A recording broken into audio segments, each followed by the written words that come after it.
해보도록 하겠습니다. 여러분 수학 좋아하는 친구 한번 손 들어봐.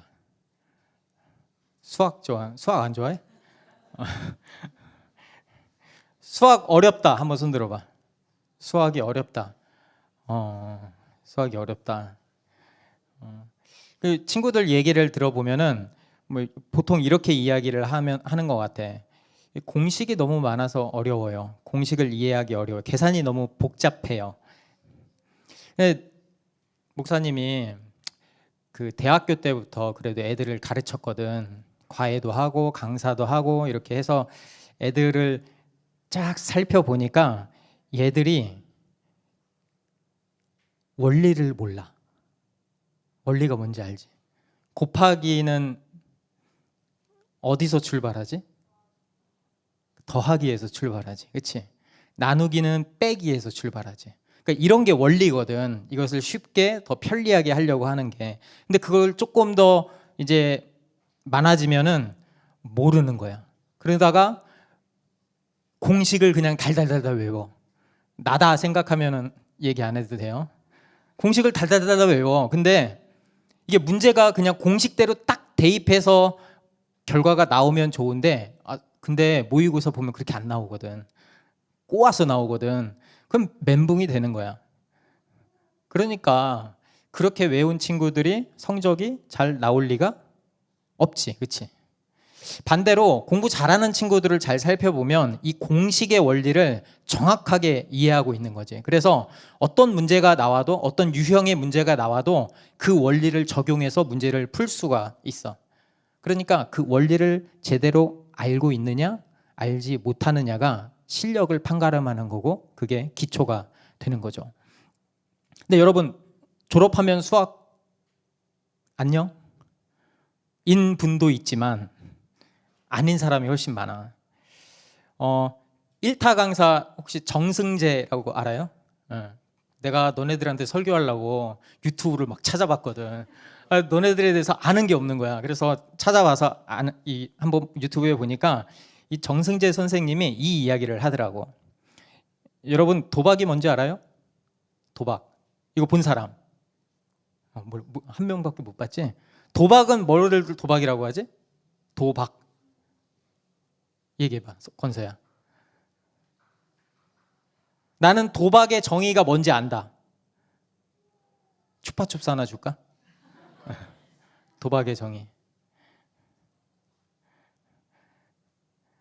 우연에 따라서 결과가 나오고 거기에 돈을 거는 것을 도박이라고 한대요.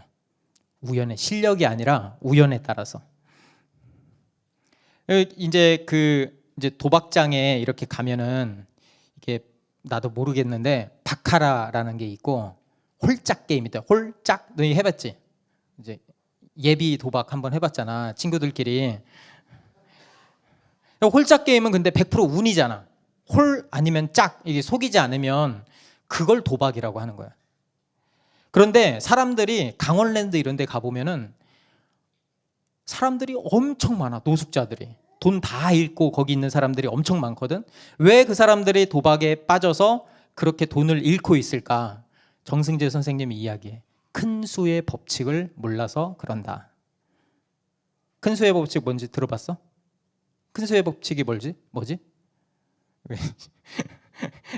수학 가르치는 것 같아.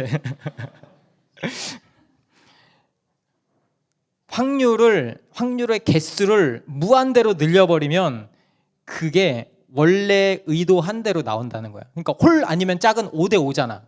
근데 한 10번 던지면은 7번 홀이 나오고 3번 짝이 나올 수도 있어.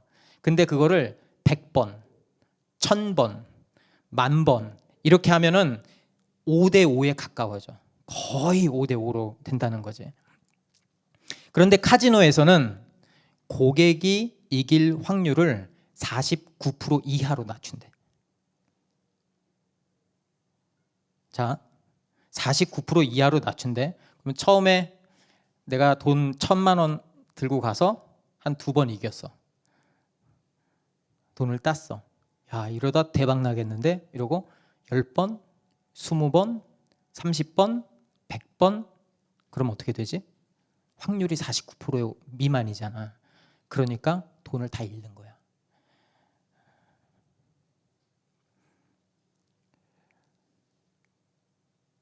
도박만 그럴까? 우리를 유혹하는 것들이 엄청 많은데 겉으로 보면은 좋은 기회 같기도 하고 나도 될 것 같고, 그래서 우리가 묻고 따져보지도 않고 내 생각대로 이길 거야, 나는 딸 거야 라고 생각해서 불나방처럼 거기 달려 들어간단 말이지. 남의 이야기만 듣고 솔깃해서 달려 들어갔다가 낭패 보는 경우가 한두 번이 아닌 거야. 우리는 이거를 뭐라고 부르냐면은 유혹이라고 불러요. 뭐라고 부른다고요? 유혹. 이 마태복음을 보면은 이 유혹의 원리를 가장 잘 보여주는 내용이에요. 1절에서 2절 한번 같이 읽어볼게요. 시작.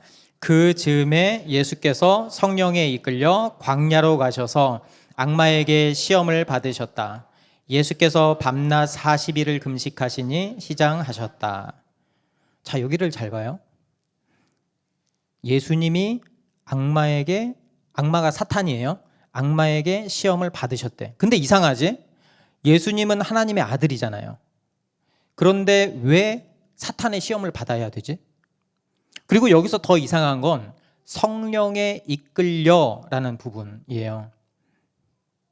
그러니까 성령 하나님이 예수님을 광야로 이끌고 가서 악마에게 시험을 받게 하셨다는 거야. 이걸 우리 전문 용어로 뭐라고 하지? 성부, 성자, 성령 하나님이라고 하잖아. 근데 성령 하나님이 성자 하나님 예수님을 악마에게 시험 받아라 이러고 던져버린 거야. 이걸 우리 뭐라고 그러지? 전문 용어로? 두 글자로 뭐라고 그러지?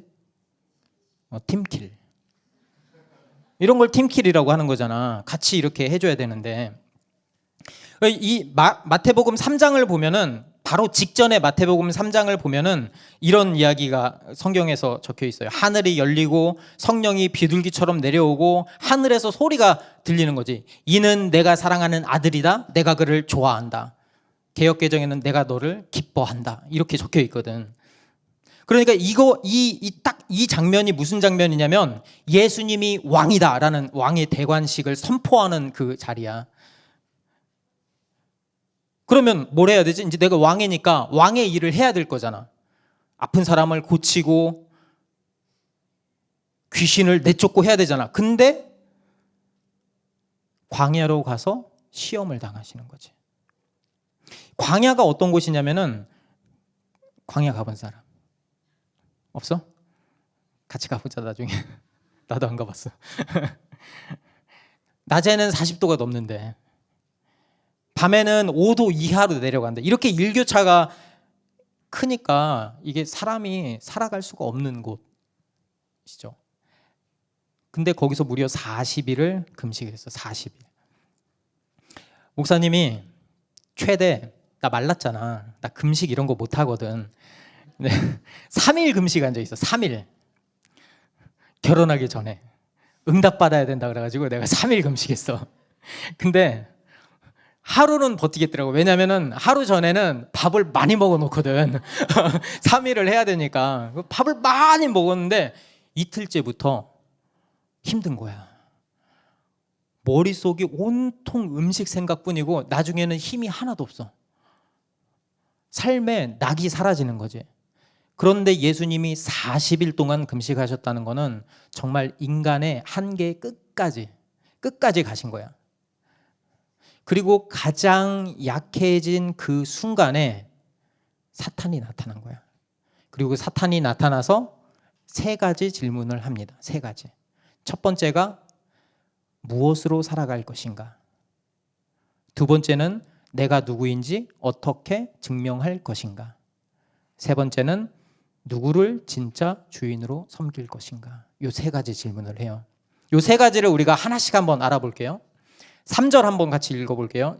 사탄이 이제 와서 처음에 첫 시험을 하는 장면입니다. 함께 읽어보겠습니다. 그런데 시험하는 자가 와서 예수께 말하였다. 내가 하나님의 아들이거든 이 돌들에게 빵이 되라고 말해 보아라. 내가 하나님의 아들이거든. 이거는 예수님이 하나님의 아들인지 몰라서 하는 말이 아니고 알아서 하는 말이야. 너 하나님의 아들이잖아. 내가 알아. 지금 너 굶고 있잖아. 40일 동안 굶었잖아. 이러다 죽어. 일단 살아야지. 그게 먼저야. 아니 네가 하나님의 아들이면 뭐해. 이거 배고픔 하나도 해결 못하면서 무슨 하나님 타령이야. 이게 왜 유혹이지? 이게 왜 유혹이지? 이게 나한테 유혹이 될까 안 될까? 나한테. 사탄이 나한테 똑같이 이야기했어. 야, 돌들 빵이 되게 해서 만들어. 나한테 유혹이 될까 안 될까? 안 되지. 왜? 난 못하거든. 절대 못해요. 아무리 돌을 빵 대라 해도 옆에 사람이 쟤 미쳤나 이렇게 볼 거란 말이지. 근데 예수님은 하실 수 있거든. 그래서 유혹이 되는 거야. 할 수 있으니까 유혹이 되는 거라고. 그러니까 사탄이 예수님에게 하고 싶은 말은 이거지. 일단 살아남는 게 먼저야. 하나님은 좀 나중에 생각해. 아니 이렇게 쉬운 방법이 있는데 너 할 수 있잖아. 이렇게 쉬운 방법이 있는데 왜 그렇게 어렵게 가?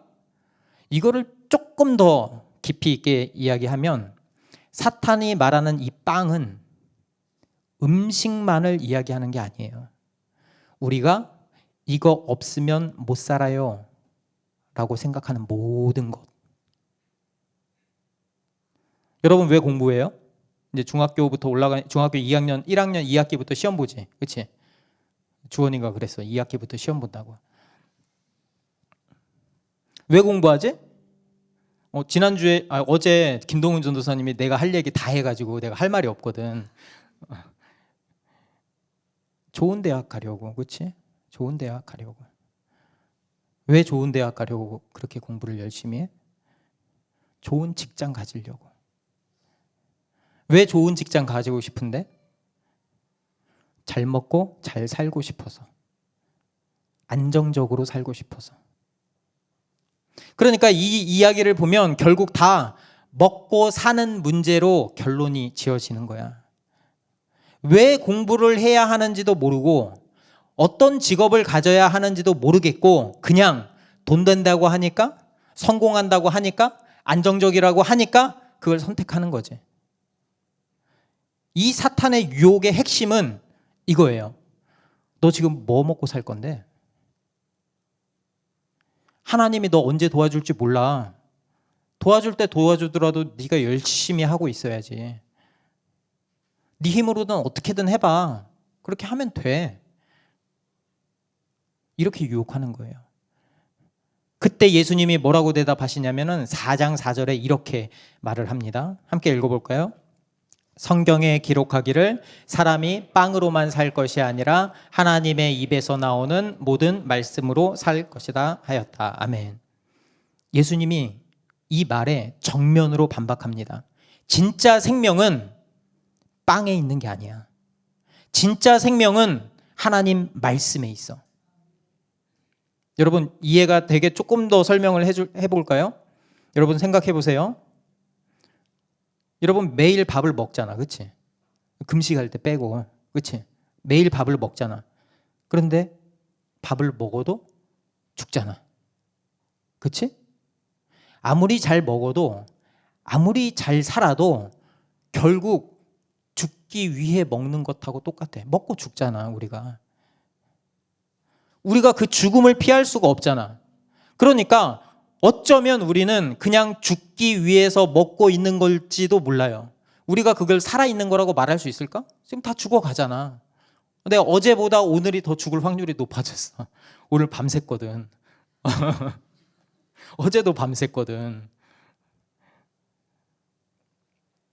예수님이 중요하게 여기는 건 이 눈앞에 먹으면 언젠가 반드시 죽을 수밖에 없는 이 빵이 중요한 게 아니고 아버지의 뜻이 중요하다고 말씀하시는 거예요.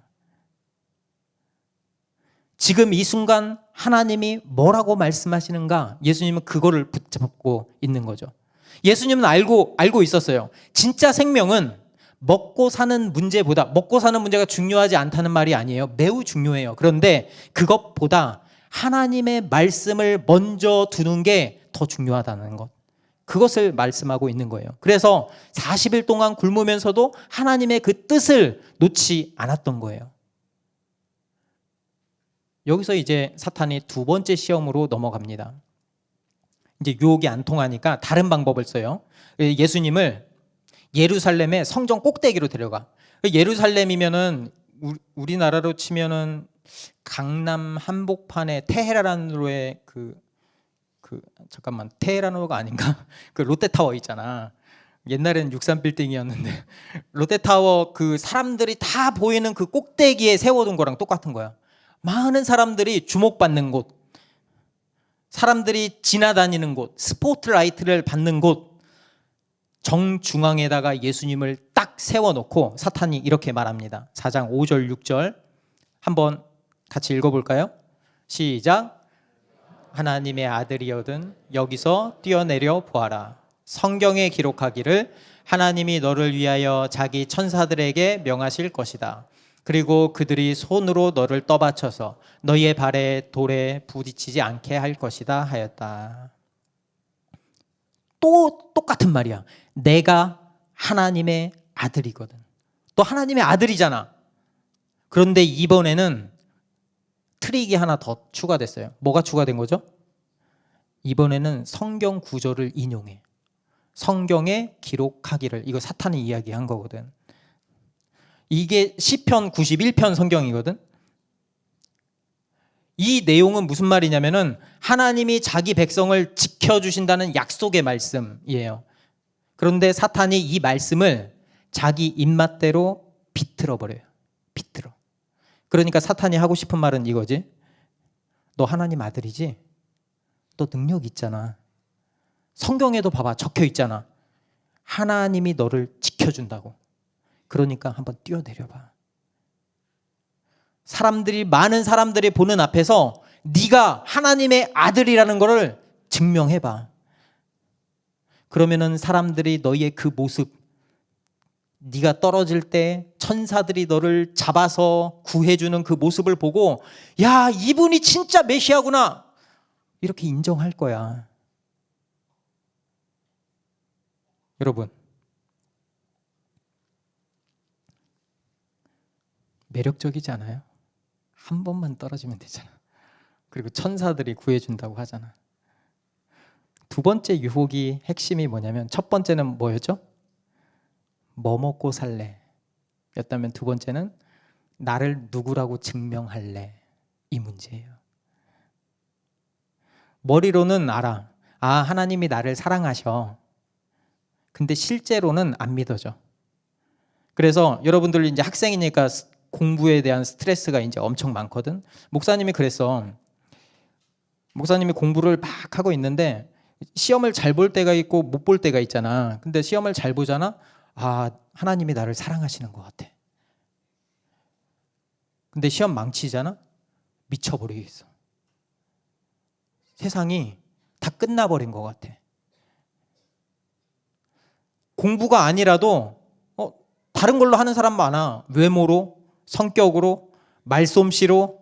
그러니까 자기만의 그 특별한 걸로 인정받고 싶은 거야. 사람들 앞에서 뭔가 보여줘야지 안심이 되고, 그래서 잘하면 위너가 되고 못하면 루저가 되는 거지. 사탄은 지금도 우리에게 속삭이고 있어요. 하나님 말씀만으로는 부족해. 그러니까 눈에 보이게 증명해. 너의 무대 위로 뛰어 올라가. 한번 보여줘. 네가 얼마나 대단한 사람인지. 거기에 예수님이 뭐라고 대답하셨을까? 7절 한번 읽어보겠습니다. 7절. 또 성경에 기록하기를, 시작. 또 성경에 기록하기를 주 너희의 하나님을 시험하지 말아라 하였다. 사실 예수님은 능력이 있었어요. 지금 뛰어내려도 천사들이 받아줬을 거야. 사람들한테 박수 받을 수도 있었겠지. 그런데 예수님은 그러지 않았어요. 왜? 예수님이 가야 할 길은 그런 길이 아니었거든. 섬기고 낮아지고 고난받는 길, 예수님은 그 길을 가셔야 했거든요. 그래서 예수님이 앞전에 목사님이 말한 그 성경에 적혀 있는 예수님 세례 받으실 때 하나님이 뭐라고 말씀하셨지? 다시 한번 볼까? 이는 내 사랑하는 아들이다. 내가 그를 좋아한다. 이렇게 말했잖아. 그걸로 끝이야. 뭘 더 증명해? 여러분, 엄마 아빠의 아들이잖아. 딸이잖아. 여기서 뭘 더 증명해? 예수님은 더 이상 자기가 어떤 사람인지 보여줄 필요도 없고 증명할 필요도 없었어요. 왜냐? 이미 하나님의 사랑을 받고 있는 사람이었으니까. 하나님 아버지가 너는 내 아들이다 라고 하셨고, 그 말씀이 내 마음속에 딱 자리 잡고 있었거든. 그러니까 사탄이 광야에서 예수님을 시험할 때 네가 하나님 아들이라면 한번 뛰어내려봐, 이렇게 이야기해도 예수님의 정체성이 흔들리지 않았어요. 그리고 예수님은 성경을 자기 입맛대로 쓰지 않았어요. 넘겨주세요. 빠뜨렸다. 네, 이해해줘요. 밤새다가 빠뜨렸어. 예수님이 이렇게 말해요. 하나님을 시험하지 말아라. 하나님을 시험하지 말아라. 그걸로 충분했어요. 우리는 어떻죠? 자꾸 물어보잖아. 나는 괜찮은 사람인가? 나는 쓸모 있는 사람인가? 그런데 하나님은 우리에게도 똑같이 말씀하시는 거예요. 너는 내 자녀야. 내가 너를 사랑해. 그거 하나면 충분하지 않아요? 내가 나를 더 이상 증명할 필요가 없잖아요. 하나님의 말씀이 우리 정체성의 시작이자 끝입니다. 그리고 마지막, 세 번째 유혹이 다가옵니다. 마침내 사탄이 마지막 유혹을 던져요. 이번에는 예수님을 아주 높은 산, 우리나라는 뭐 한라산이 제일 높나? 어디? 예. 아무튼 거기서 제일 높은 산에 데려가서 거기서 모든 풍경을 보이게 하는 거야. 거기 세상의 모든 나라와 그 영광을 다 보여주는 거야. 그 안에서 부귀, 영화, 권력, 압도적인 인기, 그거를 보여주면서 이렇게 이야기합니다. 9절에 한번 읽어볼까요? 시작. 내가 나에게 엎드려서 절하면 이 모든 것을 내게 주겠다. 간단해. 딱 한 번. 딱 한 번만 절하면 된다는 거야. 여러분 하기 싫은 일이 있을 때 얼마면 할래? 우리 애들한테 너 청소하면은 100원 줄게. 이러면 안 한다?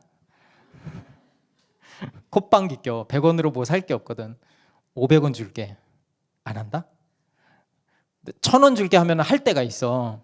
근데 자기 돈의 수중에 돈이 많잖아. 그럼 안 해. 근데 돈이 필요하잖아? 그럼 해. 2,000원 줄게. 그럼 서로 하려고 막 달려들어. 여러분은 얼마면 할래요? 너 직장 네가 하기 싫어도 한 2억 줄게. 할래 안 할래? 네가 하고 싶은 거는 200만 원밖에 못 벌어. 월급이. 근데 여기서는 2천만 원을 주겠대. 근데 나랑은 안 맞는 일이야. 할래 안 할래?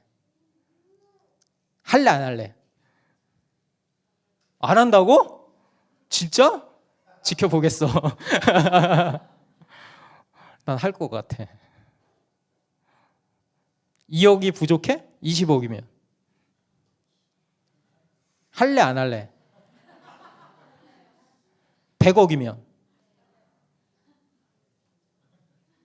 하잖아.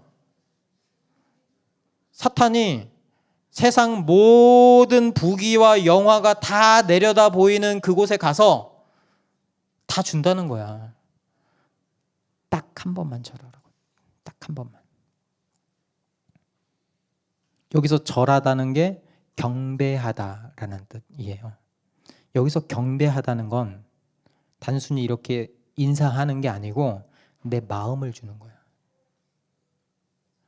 이렇게 고백하는 거예요. 내 인생의 주인이 당신입니다. 앞으로 당신의 그 말이 내 기준이 될 것입니다. 그러니까 경배한다는 거는 내가 누구를 중심에 둘 것인가, 내가 누구를 주인으로 삼을 것인가에 대한 선택입니다. 그러니까 이 절하는 거는 단순하게 딱 한 번 절하고 나 100억 받았다 이게 아니고 그때부터 삶의 주도권을 사탄에게 넘겨주겠다라는 선언이에요. 그러니까 사탄이 이렇게 속삭이는 거야. 너 딱 한 번만 절하면 돼. 야, 고생 그만해. 왜 이렇게 힘든 일을 하려고 그래. 너한테 필요한 거 지금 딱 한 번이면 된다니까. 한 번, 두 번도 아니고 한 번. 만일 내게 엎드려서 절하면, 여기서 엎드린다라는 말이 넘어지다, 무너지다라는 뜻이 있어요. 넘어지다, 무너지다. 이게 그냥 한 번으로 보면 무릎을 한 번 꿇는 것처럼 보이지만 이게 무너짐의 시작이라는 거예요. 많은 사람들이 딱 한 번만 이 말에 속아요. 나는 좋은 일을 하려고 해 하면서 작은 거짓말을 허용해요. 지름길을 찾고 타협해요. 이런 생각을 하는 거지. 결과만 좋으면 되는 거 아니야? 남들도 다 이렇게 하는데 내가 굳이 이렇게 유난스럽게 할 필요 있어? 그런데 그게 무너지는 길이라는 거예요. 시험을 보면, 요즘엔 컨닝 못하지. 우리 때 컨닝 엄청 많이 했거든.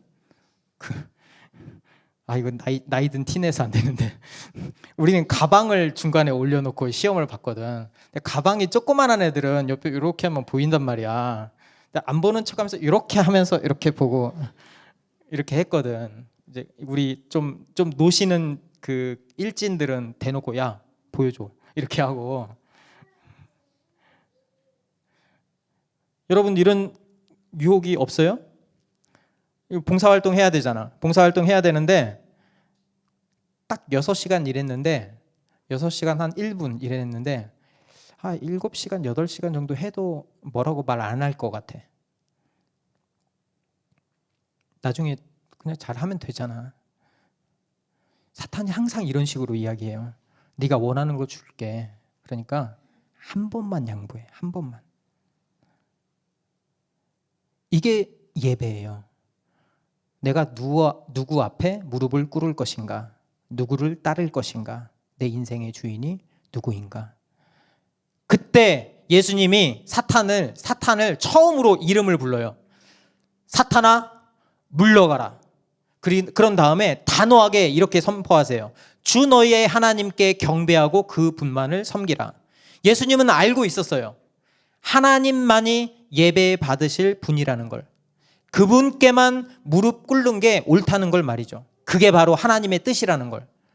그리고 그 뜻에 순종하는 것이 바로 예수님의 이 땅에 오신 이유였어요. 아무도 알아주지 않아도, 사람들이 조롱해도, 혼자가 되어도 예수님은 끝까지 하나님의 말씀을 붙들었어요. 왜냐하면 그 길이 진리였기 때문이에요. 이게 예배야, 이게. 하나님 외에는 어떤 것에도 무릎 꿇지 않겠습니다. 끝까지 하나님만 따르겠습니다. 라는 그 결심. 그게 예수님의 결심이었고, 그게 바로 예배예요. 그러니까 11절에 이렇게 결론 지어져요. 11절 한번 같이 읽어볼까요? 시작. 이에 악마는 떠나가고 천사들이 와서 예수께 시중을 들었다. 결국 사탄은 실패하고 시험이 끝났어요. 이 승리는 하나님의 나라와 사탄과의 이 충돌에서 예수님이 완전히 이기셨다는 것을 보여주신 사건이에요. 예수님이 단지 하나님으로서가 아니라 인간으로서 이 전쟁을 이겼다라는 승리의 표시가 되는 거죠. 그리고 그 다음부터 예수님의 모든 사역이 이 승리를 바탕으로 시작하게 돼요. 여러분, 우리가 살다 보면은 늘 유혹은 우리 옆에 있어요. 누구한테 인정받고 싶고, 외로울 때 누군가 만나고 싶고, 간절히 뭔가 가지고 싶을 때도 있고, 그럴 때 우리 마음이 흔들리거든. 그런데 그때 가장 먼저 해야 할 질문이 뭐냐면, 지금 이 순간 하나님이 내가 어떻게 하길 바라실까라는 질문이에요. 어떤 고민이 있을 때 어떤 순간에 딱 마주쳤을 때 하나님이 내게 무엇을 원하실까? 그 질문을 하는 거예요. 여러분, 앞에서 목사님이 그 얘기했죠. 시험 받았다. 그치? 성경에서 시험이라는 말이 두 가지 뜻이 있어요. 하나는 유혹. 그래서 사탄이 유혹하잖아. 그런데 다른 하나의 뜻은 연단이라는 뜻이 있어요. 테스트, 연단. 사탄은 우리를 무너뜨리려고 시험하지만 성령 하나님은 우리를 더 단단하게 만들려고 시험하시는 거예요. 그러니까 똑같은 상황에서 누구를 따를 것이냐가 결과를 완전히 바꿔버리는 거지. 그게 누구한테는 유혹이 돼서 넘어지는 거고 어떤 사람에게는 그게 연단이 돼서 성장하는 거죠. 우리도 이 예수님처럼 이길 수 있다니까? 거짓말 같아요? 이렇게 하면 마귀도 항복한다니까. 그래서 제목을 저렇게 어그로 끌었어요. 네, 이런 제목 안 짓는데 유튜브에 이렇게 나오더라고. 다 조회수 높은 것들은.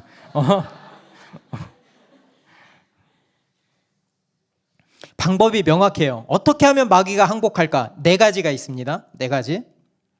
첫 번째, 유혹이 올 때 단호하게 안 돼 라고 말하기. 어떻게 해요? 안 돼. 유혹이 오면 하나님의 뜻이 아니면 안 돼 라고 선언하는 거예요. 두 번째는 내 힘을 믿지 말고 내 의지를 믿지 말고 성령님을 의지하는 거예요. 누구를 의지하라고요? 성령 하나님을 의지하는. 예수님도 하나님의 아들이신데 성령님께 이끌려서 시험을 이겼어요. 그 성령님이 예수님을 믿음으로 고백하는 우리한테 다 와 계시거든. 그러니까 우리가 넘어졌을 때 우리를 다시 일으키시는 분이 누구냐? 그분이 바로 성령 하나님이세요. 그리고 세 번째, 함께 읽어볼까요? 성경 말씀으로 분별하기. 사단이 성경을 가지고 우리한테 유혹을 한다니까? 진짜 같은 거짓말을 우리한테 가지고 와요. 그런데 우리가 말씀을 제대로 알고 붙들고 있어야 진짜와 가짜를 구분할 수 있어요. 네 번째, 한번 읽어볼까요? 하나님의 뜻을 따르기. 그러니까 이 모든 싸움의 목적은 하나님의 뜻을 따르는 거예요. 하나님의 뜻 안에 있을 때만 내가 왜 살아야 되지? 무엇이 진짜 가치 있는 인생이지? 이 질문에 대한 답을 얻을 수가 있어요. 그래도 이렇게 말할 수 있겠지. 아, 나 약한데요? 나 자꾸 흔들리는데요? 나 자꾸 무너지는데요? 그럴 수 있어요. 그럴 수 있어. 넘어질 때가 왜 없겠어. 그런데 잊지 말아야 될 사실 하나가 뭐냐면 하나님은 절대 우리가 감당할 수 없는 시험을 주지 않으신다는 거. 이거 한번 읽어볼까요? 13절. 한번 큰 소리로 읽어볼까요? 시작. 여러분이 감당할 수 있는 능력 이상으로 시련을 겪는 것을 하나님은 허락하지 않으십니다. 하나님께서는 시련과 함께 그것을 벗어날 길도 마련해 주셔서 여러분이 그 시련을 견디어낼 수 있게 해 주십니다. 아멘. 반드시 피할 길을 주세요. 그러니까 여러분 너무 겁내지 마세요. 넘어질 때도 있어. 그런데 그럴 때마다 하나님이 우리를 붙잡아서 일으켜 세워주세요. 여러분, 예수님을 잘 보면 예수님은 하나님의 뜻에 맞게 사는 게 무엇이냐라는 건 예수님을 보면 되거든. 예수님은 자기를 위해 살지 않았어요. 자기를 위해 돌을 떡으로 만들지 않았어요. 자기를 위해서 그 높은 남들이 주목되는 데서 뛰어내려서 자기를 증명하지 않았어요. 자기를 위해서 천하만국을 바라보면서 사탄에게 절하지 않았어요. 오직 하나님 아버지를 섬기고 하나님 아버지께 경배했어요. 여러분, 그게 예배예요. 주일 하루만 드리는 게 예배가 아니라 예수님처럼 온전히 하나님의 뜻을 찾는 것, 그리고 내가 받은 그 사랑을 다른 누군가에게 섬기는 것. 예수님이 우리를 구원해 주시고 용서해 주신 것처럼 우리가 다른 사람에게 사랑하고 섬기고 이해해주고 인내하는 것. 여러분 이거 쉽지 않아요. 너네들 아킬레스건 다 있지? 이렇게 분노 발작 버튼 있잖아. 이거 다 착하게 지내다가 이거 한번 버튼 딱 누르면 폭발한다? 그러면 다 똑같아 사람이. 자기 중심적으로 변해. 네가 잘못했잖아. 네가 잘못했잖아. 네가 잘못했잖아. 근데 예수님은 그러지 않았어요. 하나님의 뜻이 무엇인가? 무엇이 나를 통해서 하시고 싶은 일인가? 그게 명확하다면 내 감정이 아니라 하나님의 성령의 인도를 따라서 내가 그 유혹을 이기고 연단으로 내가 그리스도께 닮아가는 삶을 살 수가 있어요. 그게 예배예요. 그게. 여러분, 이게 이제 총정리 느낌인데 그런 예배 우리 드렸으면 좋겠어요. 하나님이 기뻐하시는 예배, 삶에서 교회에서뿐만 아니고 내 모든 일상 가운데서 공부를 할 때도, 직업을 선택할 때도, 누구를 만날 때도 하나님이 나를 통해서 하실 일이 무엇인가, 그것을 바라보고 하나님의 뜻을 구하는 삶, 그게 바로 온전한 예배입니다. 함께 이 찬양 같이 해볼까요?